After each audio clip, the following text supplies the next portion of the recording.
ఎవరైనా మీకు 12,000 కోట్లు ఇచ్చి వెళ్ళి ఈ సముద్రపు బురదలో ఒక మహా సామ్రాజ్యాన్ని నిర్మించు అంటే మీరు ఏమంటారు? ఇక్కడ ఇంపాసిబుల్, ఒక ఇటుక పెట్టిన సముద్రంలో మునిగిపోతుంది అంటారు కదా. Hi friends, welcome to tech simplify. ఇక్కడ మచిలీపట్నంలో పోర్టు కోసం ఎంపిక చేసిన స్థలంలో భూమి, సముద్రం, ప్రకృతి ఈ మూడు ఇంజనీర్లకు వ్యతిరేకంగా నిలిచాయి. స్పాంజిలా ఉన్న నేల, తుఫాన్లకు ప్రసిద్ధి చెందిన బంగాళాఖాతం, భారీ షిప్స్కు సరిపోని లోతు అయినా ఈ మూడు సమస్యలను ప్రపంచ స్థాయి టెక్నాలజీతో ఎలా పరిష్కరించారో ఈ వీడియోలో చూద్దాం. ఈ వీడియోలో మనం తెలుసుకునేవి Machilipatnam port basic details, next most advanced technology use చేసి అక్కడ సమస్యలను ఎలా క్లియర్ చేశారు అనే దానికోసం. ముందుగా మచిలీపట్నం పోర్ట్ బేసిక్ డీటెయిల్స్ తెలుసుకుందాం. ఈ పోర్ట్ 12,000 కోట్లతో Machilipatnam port development corporation limited కడుతుంది. దాదాపు 5,000 ఎకరాల్లో కడుతున్నారు. ఇక్కడ 4 వాటర్ బర్త్లు నిర్మిస్తున్నారు. దాదాపు 80,000 టన్నుల బరువు ఉండే భారీ పెనామాక్స్ ఓడ నేరుగా తీరానికి రాగలదు ఈ పోర్టు నిర్మాణం పూర్తయితే. మచిలీపట్నం పోర్ట్ నిర్మించబోయే ప్రాంతంలో ల్యాండ్ చాలా బలహీనంగా ఉంటుంది. అక్కడ ఉండేది సముద్రపు బురద, అంటే సాఫ్ట్ మెరైన్ క్లే.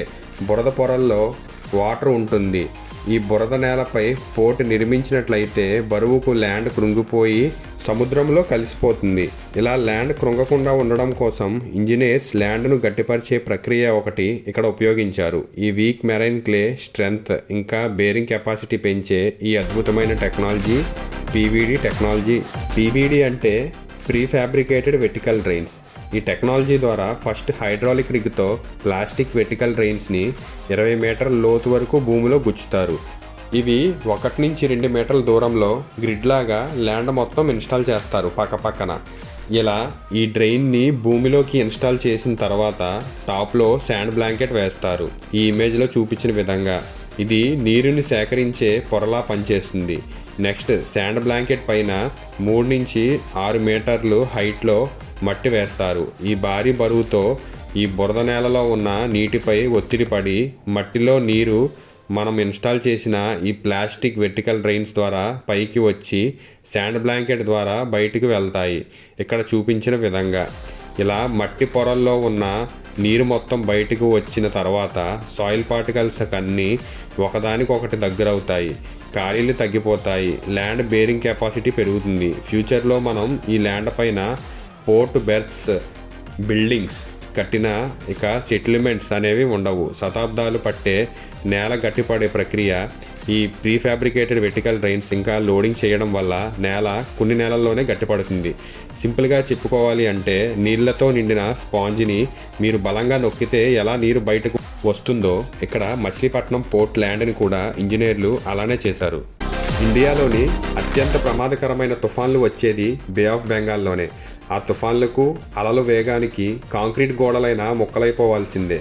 మరి మచిలీపట్నం పోర్ట్ ఆ తుఫాన్లు అలలు వేగం నుండి ఎలా కాపాడాలి అంటే ఇక్కడ ఒక టెక్నిక్ యూజ్ చేశారు. అదే ఇంటర్లాకింగ్ టెట్రాపాడ్స్ టెక్నాలజీ.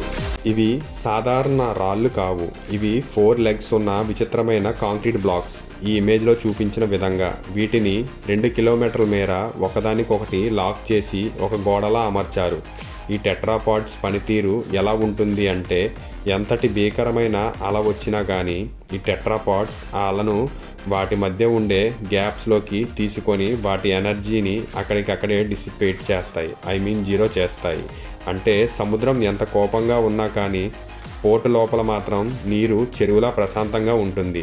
ఈ ప్రశాంతమైన నీటిలోనే పోర్టు బెర్తల దగ్గర భారీ నౌకలు సురక్షితంగా నిలుస్తాయి.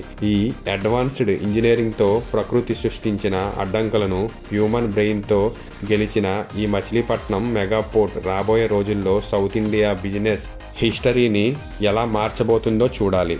ఈ ఇంజనీరింగ్ మిరాకిల్పై మీ అభిప్రాయాన్ని కామెంట్ చేయండి. వీడియో నచ్చితే ఇప్పుడే లైక్ చేయండి, సబ్స్క్రైబ్ అవ్వండి. Thank you. Tech simplify.